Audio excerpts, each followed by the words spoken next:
पिकांना भाव मिळावे म्हणून आम्ही प्रयत्न करतोय। इथं माऊली दाभाडे साहेब आहेत, उसाला भाव मिळावा म्हणून FRP वाढवली, परंतु MSP वाढली नाही। मी परवाच त्यांना भेटलो, त्यांनी सांगितलं की 10 दिवसात मी देशातली MSP वाढवतो। ती वाढवल्यानंतर तुमच्या उसाला जे काही ऊस उत्पादक शेतकरी असतील त्याला भाव मिळेल। आज मी ज्या बारामती तालुक्याचं प्रतिनिधित्व करतोय, तुमचा संत तुकारामचा भाव किती आहे? 2900, 2850।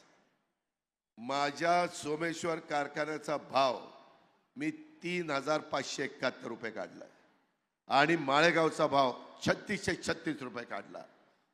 अशा पद्धतीने संस्था चालवायच्या असतात। शेवटी मी त्यांनाही सांगत असतो, मी माऊलींना आपल्या नाना नवलेंना म्हणत असतो की नाना तुम्ही आता वयस्कर झाला, आता कुणावर तरी जबाबदारी द्या ना। कधी देणार? काय आम्ही म्हातारं झाल्यावर? काळानुरूप तुम्ही तुमचा प्रपंच करत असताना एखादा वडील 70च्या पुढे गेल्यावर पोराच्या हातात देतो ना, म्हणतो ना आता सुनबाई आणि पोरा तुम्ही करा, तुम्ही माझ्या डोळ्यात देखत शिका।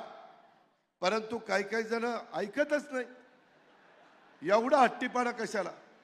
दुसऱ्याला जमणार नाही? अरे आम्ही त्याच्यापेक्षा चांगलं देऊन दाखवले ना। आम्ही जे बोलतो ते करतो, त्याच्यामुळं मला कुणाला अपमान करायचा नाही। त्यांनी कारखाना उभा केला, आम्हाला आदर आहे, त्यांच्याबद्दल आम्हाला कौतुक आहे। परंतु काळानुरूप जसं यांना माहिती आहे 4 दिवस सासूचे असतात, त्याच्यानंतर 4 दिवस सुनेचे यायचे की नाही, का ती सून म्हातारी झालेपर्यंत तसंच मागत बसायचं? याचा कुठंतरी विचार त्या बाबतीमध्ये केला पाहिजे। मित्रांनो, एकंदरीतच काम करत असताना ABP माझा, उघडा डोळे बघा नीट।